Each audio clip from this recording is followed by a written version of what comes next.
Olá, seja bem-vindo ao Pod Contas, o podcast da Escola Paulista de Contas Públicas, EPCP.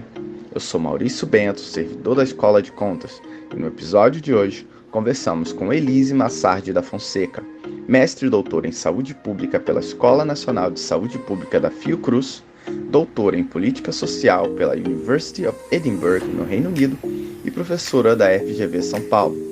E também com Daniel Weiliang Wang, doutor em Direito pela London School of Economics and Political Science, a LSE, membro do Comitê de Bioética do Hospital Sírio-Libanês de São Paulo e também professor da FGV São Paulo. Mas antes de começarmos, gostaria de convidá-los para acompanhar mais de perto o trabalho da escola pelo Instagram e pelo YouTube, onde transmitimos eventos sobre gestão pública, finanças públicas, prestação de contas e outros temas relevantes. Links na descrição. Olá, sejam bem-vindos a mais um Pod Contas, o podcast da Escola Paulista de Contas Públicas, a EPCP. Hoje nós temos o prazer de receber a professora Elise Massardi da Fonseca. Ela é mestre e doutora em Saúde Pública pela Escola Nacional de Saúde Pública da Fiocruz e doutora em Política Social pela University of Edinburgh, no Reino Unido. E ela é atualmente professora da FGV São Paulo. Nós também conversamos com o professor Daniel Weiliang Wang, e doutora em Direito pela London School of Economics and Political Science, a LSE. Atualmente, ela é membro do Comitê de Bioética do Hospital Sírio-Libanês de São Paulo e professor da FGV São Paulo.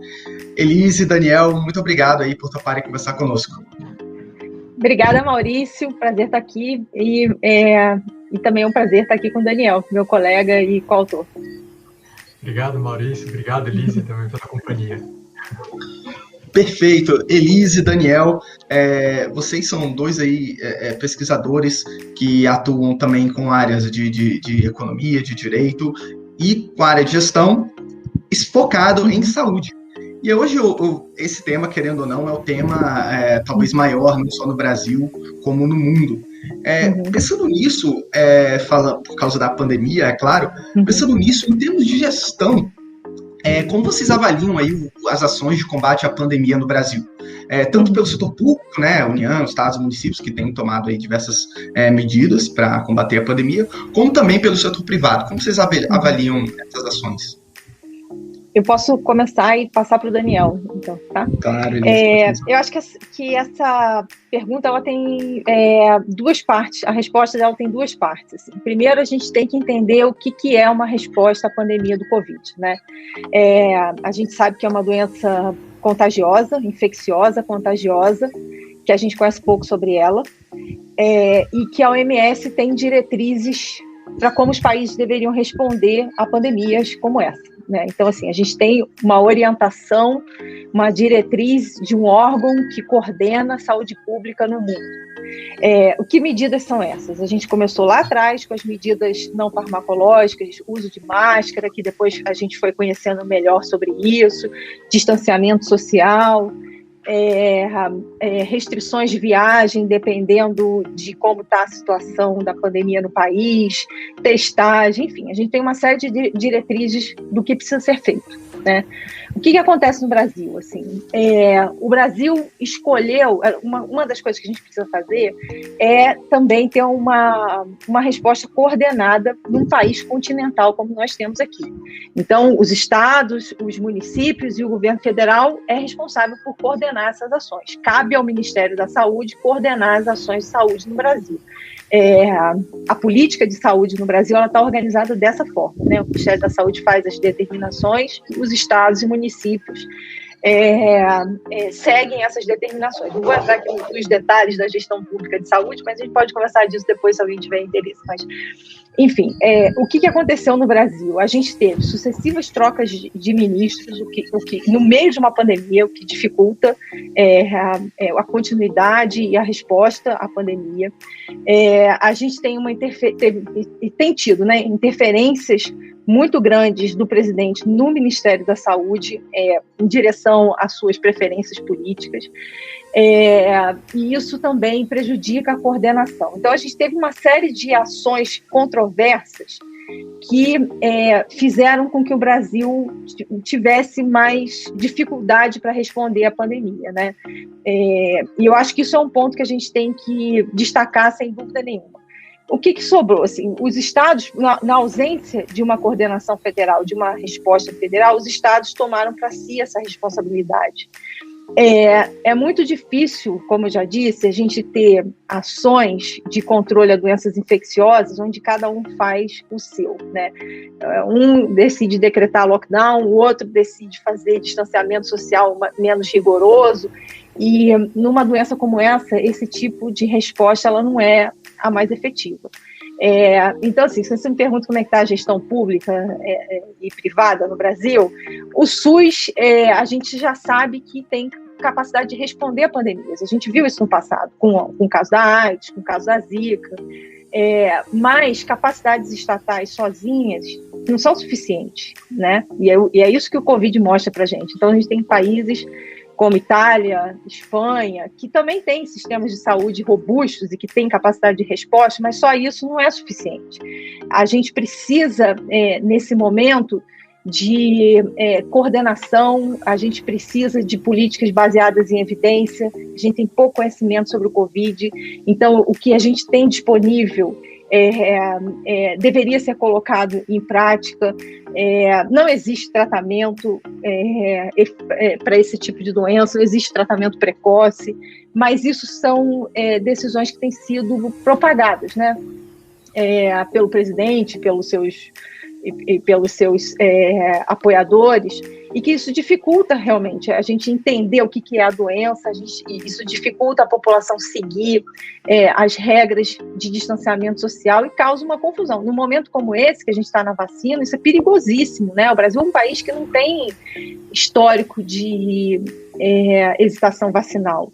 Isso é uma coisa perigosa, assim, porque aí as pessoas começam a colocar em questionamento a eficiência da vacina, a qualidade da vacina, e uma vacina aprovada pela Anvisa, um medicamento aprovado pela Anvisa, ele é seguro para ser utilizado, né? Isso é inquestionável. Então, quando você me pergunta como é que está a situação do Brasil, ela poderia estar melhor. Ela poderia estar melhor e a gente podia estar mais alinhado com o que a OMS preconiza de resposta para o Covid. Acho que o Daniel pode complementar aí também.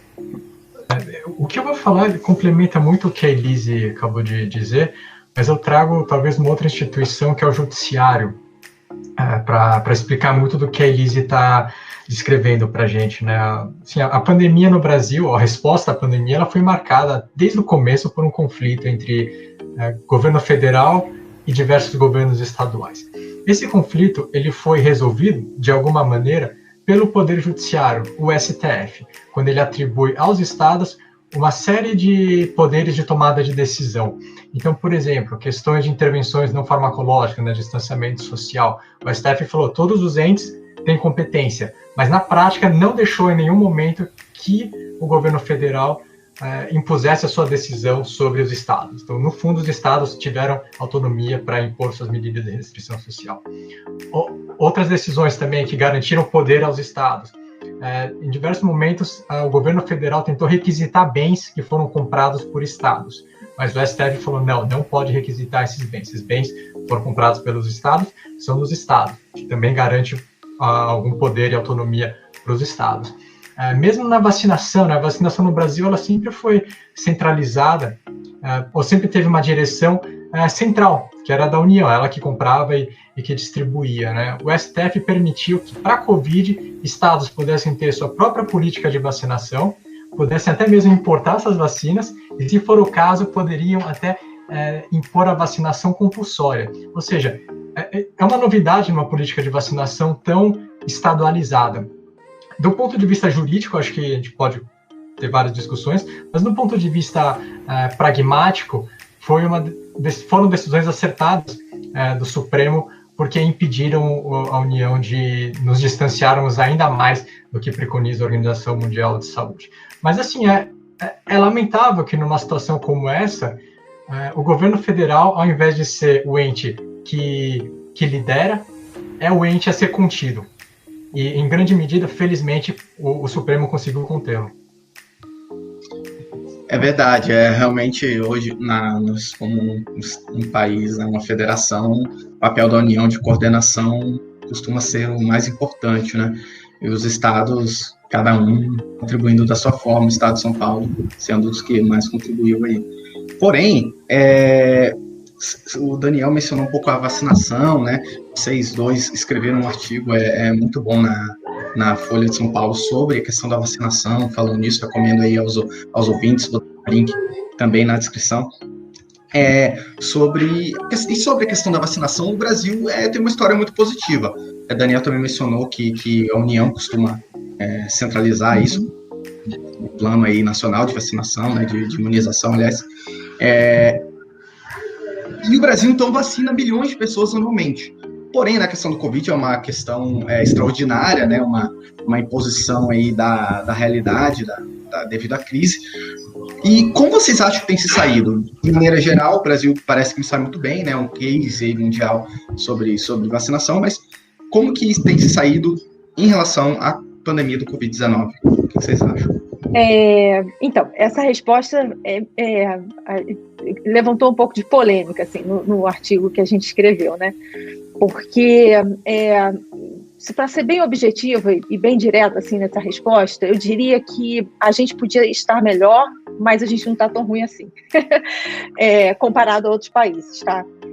Outros países parecidos com o Brasil, vamos dizer assim. Então, se você em contextos parecidos com o Brasil, então o Brasil na América Latina perde para o Chile, mas assim, o Chile a gente tem que colocar em perspectiva que é um país pequeno e é um país de renda alta. Diferente do que as pessoas têm dito, que o Chile comprou vacina muito antes, na verdade o Chile comprou muito depois. Eu acho que a vantagem do Chile foi ter escolhido vacinas que já se sabiam que seriam aprovadas, né? No caso da Pfizer, por exemplo, a Pfizer era uma vacina que quando o Chile resolveu fazer a compra, embora eles tivessem tido negociações, todos os países tiveram negociações com indústrias farmacêuticas, tá? O Brasil também fez conversas. Fazer conversa não é fechar acordo. O Chile fechou o acordo, se eu não me engano, novembro ou dezembro, tem que olhar aqui os dados, mas foi bem no finalzinho de 2020. Então, assim, você fazer acordo com vacinas que já estão lá na ponta para serem aprovadas, te dá uma segurança muito maior de que essas vacinas vão ser entregues e distribuídas, tá? Fazer acordos lá atrás, em maio, só os Estados Unidos fez acordo em maio.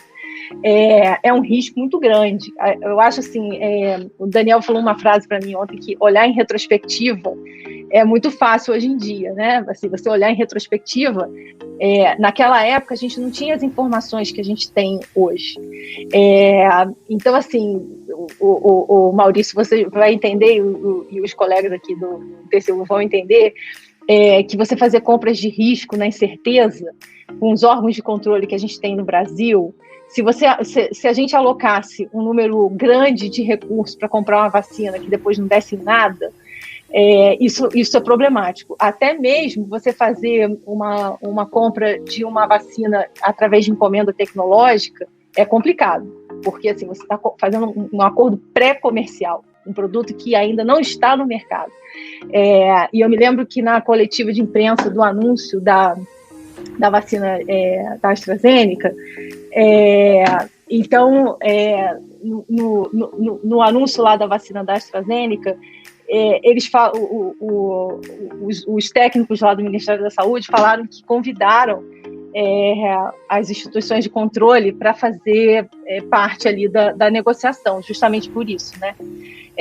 Então, assim, a gente tem que pensar isso também, que fazer compras num período de certeza não é uma coisa muito fácil, assim, não é uma coisa trivial. Qual o problema que eu acho que a gente tem aqui na vacinação?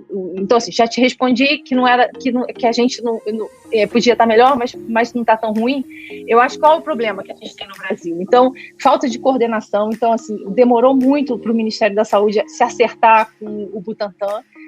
Isso poderia ter sido feito antes, e essas discussões políticas atrapalharam essa coordenação com o Butantan, sem dúvida nenhuma, e aí da parte dos dois, tanto do Dória quanto do Bolsonaro, politizar isso aí, uma coisa que é técnica.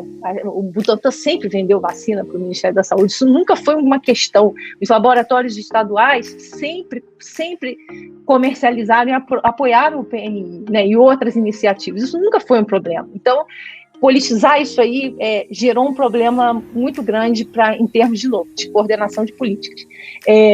E como eu já disse aqui no começo, hesitação vacinal é um problema que a gente não costumava ter no Brasil. E hoje em dia a gente costuma escutar na rua e de pessoas próximas essa ideia que não vai tomar vacina chinesa. Isso é preocupante demais, tá?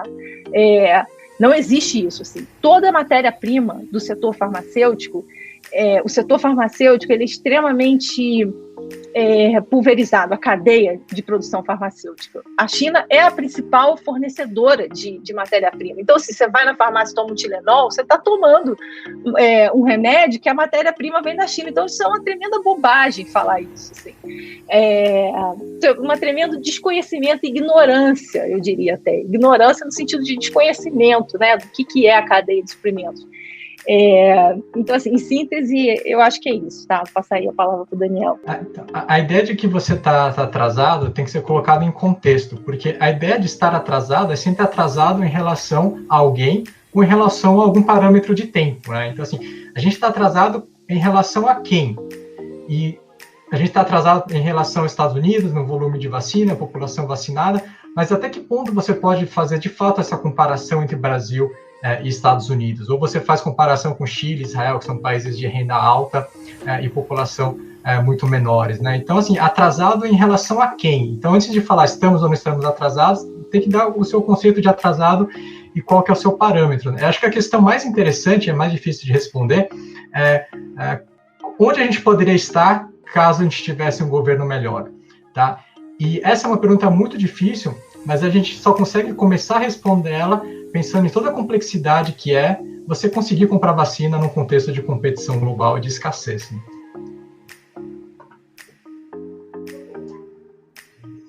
Com certeza tem muitas variáveis a serem pensadas para bater esse martelo, Daniel. Mas, falando em vacina ainda, uma outra questão que eu acho que tem voltado muito à tona é justamente sobre a estratégia, assim, quais são as melhores estratégias para se comprar vacina. Uma delas pode ser comprar vacinas de países que estão produzindo para exportação, né, como a Rússia e a Índia, né, as vacinas da Rússia e da Índia. Outro seria também as parcerias, né, o Butantan, a Elise já mencionou, o Butantan fez a parceria lá para a Coronavac, a Fiocruz fez a parceria com a AstraZeneca, ou também agora está surgindo uma nova proposta, talvez uma vacina nacional, que seria a Butanvac, que é do Butantan também. Qual seria a melhor estratégia, ou na realidade a melhor seria misturar as três, né, um pouco de cada, todas as frentes seriam válidas? O que vocês acham sobre essa questão da estratégia para comprar vacina? Olha só, eu vou pegar a carona aqui na resposta do Daniel, eu vou emendar. A gente está num contexto de escassez, não tem vacina para ser comprada, em primeiro lugar, tá? Isso tem que ficar claro, assim. Também estava conversando com um colega hoje da LSI e ele falou assim, o mundo está acordando que a gente não tem produção suficiente para dar conta de uma demanda global. Todo mundo do mundo vai precisar tomar vacina e as empresas não dão conta de produzir. Então, assim, você perguntou qual a melhor estratégia? A combinação das três é a melhor estratégia, sem dúvida nenhuma, assim, e ainda mais num contexto de risco e incerteza de qual ensaio clínico vai ser bem sucedido. Agora a gente já sabe, já tem algumas possibilidades e tal, vacinas aprovadas. Então, assim, um ponto da transferência de tecnologia, ela é importante porque permite o Brasil produzir todas as doses que a gente precisa para dar conta da população brasileira, para suprir as necessidades que a gente tem aqui de vacinar a população brasileira. A ideia, quando se aventou a transferência de tecnologia, eu acho que o Brasil ele foi pioneiro, saiu lá na frente nesse ponto, né? Foi um dos primeiros países a fechar acordo de transferência de tecnologia para produzir essas vacinas aqui. Então, isso é um ponto. Comprar de fora, vai comprar de quem? Quem tem para vender? Essa é outra pergunta, né? Então, assim, os principais fornecedores, eles já estão comprometidos com os países que tiveram condição de comprar lá atrás no risco, né? Fazer um pool ali, um portfólio de fornecedores no risco. Quem são? União Europeia, vamos dar nome, União Europeia, Estados Unidos, Canadá, foram os que mais, e Reino Unido, foram os que mais fecharam acordos diversificados, né? Seus acordos de compra lá até novembro, se eu não me engano. Então, assim, isso é uma coisa importante. Então, transferência de tecnologia para a gente agora é fundamental. O que a gente precisa resolver, e pelo que aí eu vou te falar pelas coisas que eu tenho lido no jornal, porque eu não trabalho em biohumanismo nem no Butantan, mas as coisas que eu estou acompanhando, a dificuldade que a gente tem aí é acertar o contrato, né? A notícia que saiu no Valor essa semana é de que a AstraZeneca não vai ceder o seu banco de células para Biomanguinhos enquanto não acertar o contrato dos royalties e de algumas questões que eu ainda não entendi quais são e estou tentando entender. O que tem ali na legislação brasileira que está atrasando a assinatura desse contrato para a gente receber o banco de células. Enquanto não tem banco de células, não tem como produzir matéria-prima aqui, a IFA, né? Então, tem alguma questão aí burocrática que está emperrando a transferência de tecnologia, que a gente precisa entender qual é, mas, sem dúvida nenhuma, a transferência de tecnologia seria o cenário ideal, não só no Brasil, mas para outros países de renda média e renda baixa também, para terem acesso às vacinas num contexto de escassez. E eu acho que a questão da escassez, a escassez global é muito interessante, e ela fica muito clara quando a gente vê a União Europeia, por exemplo. Ela tem vacinas contratadas, muitas vacinas contratadas com a AstraZeneca, mas a AstraZeneca não consegue cumprir o seu contrato. E eles têm o problema que a vacina é fabricada na Europa, mas ela é exportada para Reino Unido, por exemplo, e não fica na Europa. E na Europa eles têm um atraso, né? A empresa não consegue cumprir seu contrato. Então, assim, é um problema muito grave de escassez. Então, mesmo quando você tem um contrato assinado bonitinho, não é garantia de que você vai receber a vacina de que você precisa, né?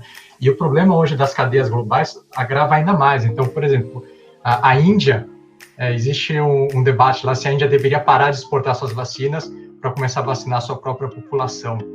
E se essa for uma decisão tomada pelo governo, aí você vai ter um caos enorme. E eu fico pensando também se por acaso a China resolver tomar uma posição parecida de vacinar sua população ao invés de exportar seus produtos, a gente vai ter um outro problema global muito grave. Então é uma situação muito difícil mesmo, com uma série de incertezas. É verdade, essas questões são difíceis, né? E acho que entra um pouco essa questão do quem entrou, quem arriscou mais e acertou, está conseguindo colher, mas ainda assim, quem tivesse arriscado lá atrás, comprado vacinas que acabassem tendo problemas com as agências reguladoras, né? Por exemplo, não fossem aprovadas, coisa do tipo, teria perdido, né? E como a Elise falou, isso pode acarretar problema para os gestores, né? Que arriscarem e errarem. Então, realmente, às vezes, o gestor público acaba tomando decisões mais prudentes, né? Então, realmente, não é fácil, né? Acho que é um resumo um pouco do que vocês colocaram. Não é tão simples assim, tão fácil assim, de se fazer. Que análise, né? Porque, assim, eu não sei se as pessoas de fato esperariam que, por exemplo, a vacina da Pfizer tivesse tanto sucesso. Acho que, na verdade, foi uma surpresa, uma ótima surpresa, mas poderia ter dado errado. A AstraZeneca poderia ter dado errado, ou seja, não tinha nenhuma garantia de que daria certo, né? Então, acho que a gente tem que ter essa perspectiva, né? Que a gente não pode analisar as decisões feitas em junho, julho, agosto com as informações que a gente tem hoje. Falando nisso, Daniel, até já que você mencionou a vacina da Pfizer, eu tenho até uma curiosidade pessoal, que é algo que, como eu não sou biólogo, eu sou economista, então não entendo muito dessas questões de tecnologias próprias, mas vocês que estão aí pesquisando essa área, eu vi que, né, a vacina da Pfizer é uma tecnologia nova, ela é diferente das outras vacinas, da própria Coronavac, etc. Ou seja, essa tecnologia nova, ela já tem se mostrado realmente eficaz, eficiente, é uma vacina segura, etc. Deve ser, né, realmente adquirida pelos governos. Como é que está a questão de estudo sobre isso? tenho dúvida nenhuma que a vacina da Pfizer ela é eficaz, segura e pode ser usada, embora seja uma tecnologia nova, tá? Se ela foi aprovada pelas agências reguladoras rígidas, que a gente chama FDA, EMA, até a Anvisa é uma agência reguladora que a gente chama de rígida, né? Stringent. Eu não tenho dúvida nenhuma de que é uma vacina segura e que pode ser usada, tá? Assim, eu confio no regulador, ainda mais essas agências reguladoras que têm décadas de história de regulação de medicamentos, vacinas e protocolos bem seguros de aprovação de vacinas. Então, qual o papel da Anvisa? A Anvisa tem um papel fundamental aqui, assim, fundamental. É uma das agências mais modernas de regulação de medicamentos no mundo, está em pé de igualdade com agências como a europeia, canadense e o FDA. Entre os países em desenvolvimento, a Anvisa foi que a vigilância sanitária no Brasil deu esse salto aí nos últimos 20 anos de modernização e se integrar nas redes internacionais de regulação de medicamentos, então segue os protocolos mais avançados da área de ciências de regulação de medicamentos. Então, assim, não tenho dúvida nenhuma que a vacina é segura. Se ela foi aprovada, se a vacina foi aprovada, ela é segura, assim, não tenho dúvida nenhuma. E assim, não só a vacina da Pfizer, né, as evidências com relação a diversas outras vacinas também, elas são muito fortes, né, a Moderna, mesmo a AstraZeneca, que é uma que tem alguns problemas na pesquisa, mas o que a gente sabe, acho que dá para ter plena confiança.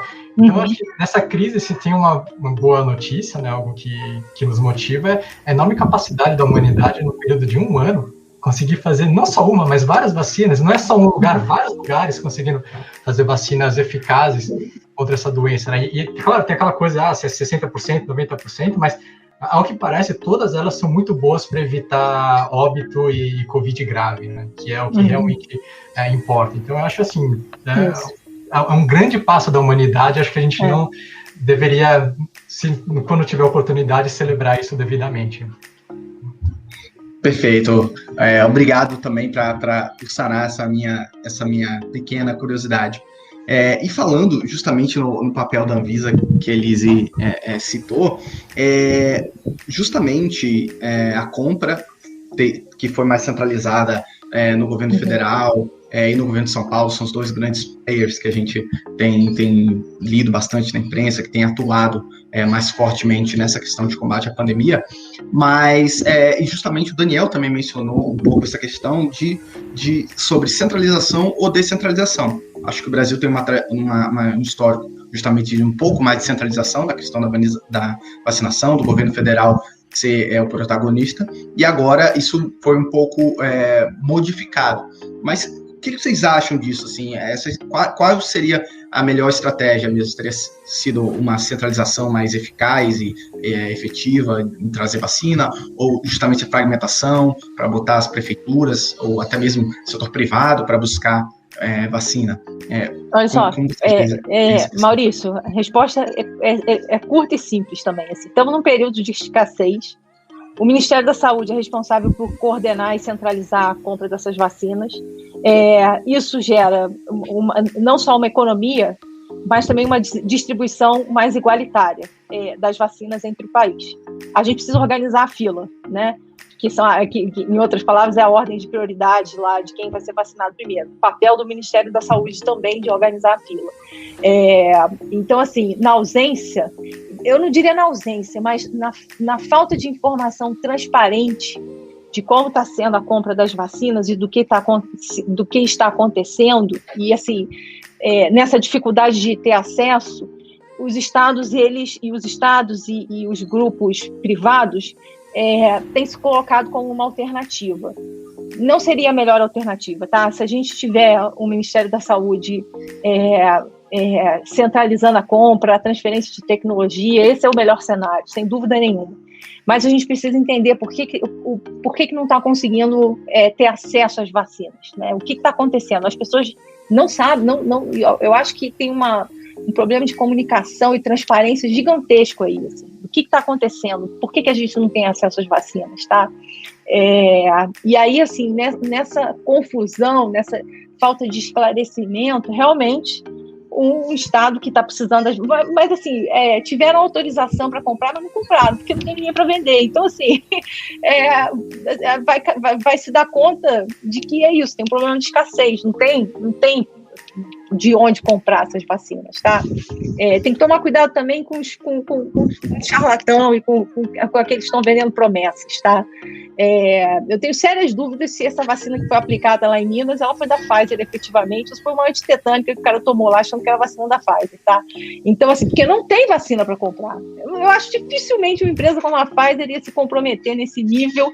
E como é que essa vacina, que requer uma cadeia de ultra congelado, vai chegar lá em Minas para ser aplicada num galpão de uma...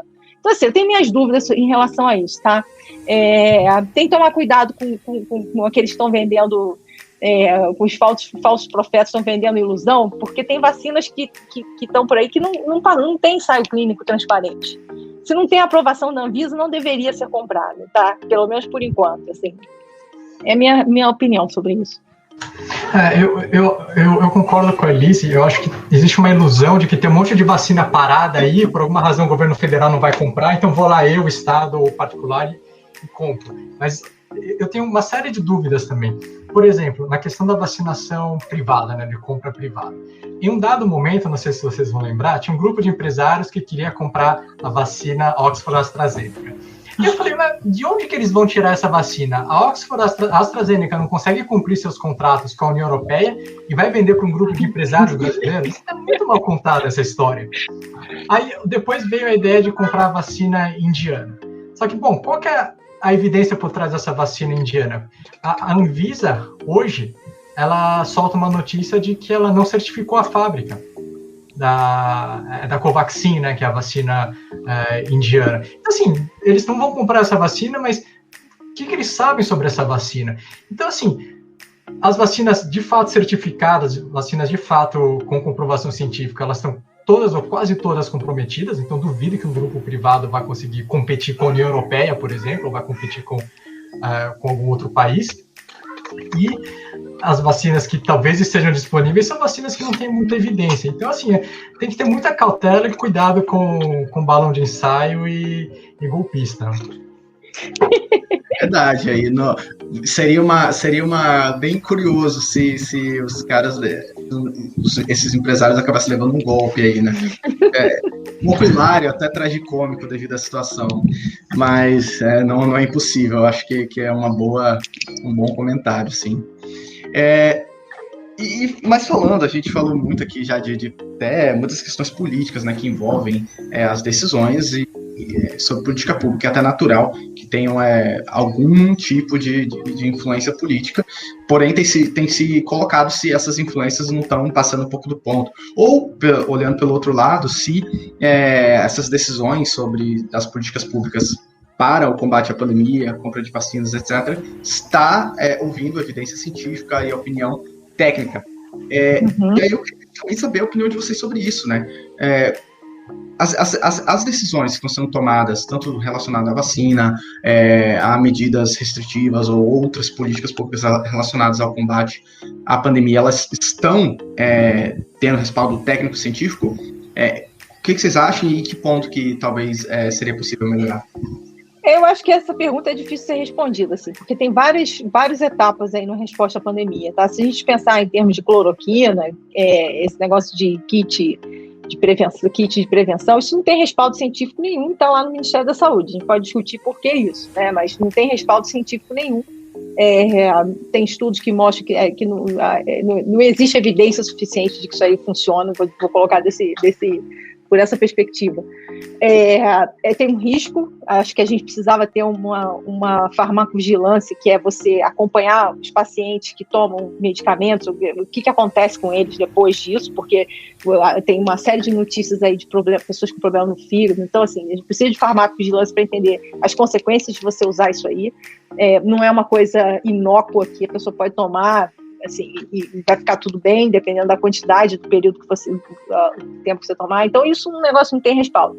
Agora, posso falar com relação às vacinas, o que eu tenho acompanhado em relação à transferência de tecnologia da AstraZeneca, que são o que eu consegui também, assim, de novo, não trabalho em Biomanguinhos, não trabalho no Butantan, não tenho informação de dentro de quem, mas o que eu tenho acompanhado das pessoas que estão em torno ali, que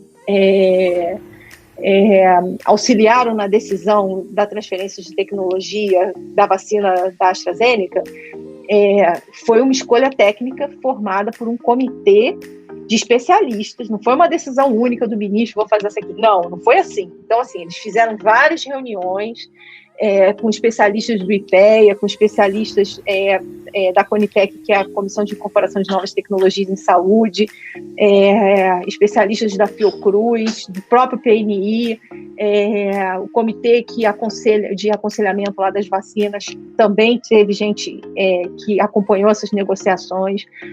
Então, assim, não foi uma coisa aleatória, não, tá? Isso aí foi uma decisão pensada, muito bem refletida. Acho que eles levaram em consideração também a plataforma tecnológica de Biomanguinhos, o que o Biomanguinhos poderia receber de tecnologia e produzir. Então, assim, acho que essa resposta é difícil, assim, porque ela tem várias nuances, né? Enfim, várias etapas do que é responder à pandemia. De fato, é muito difícil, né, Maurício? A gente pode pensar questões relacionadas a medidas não farmacológicas, por exemplo. Assim, eu acho que provavelmente a gente teve algum atraso para começar as medidas não farmacológicas mais intensas antes da segunda fase da pandemia, segunda onda da pandemia pegar, né?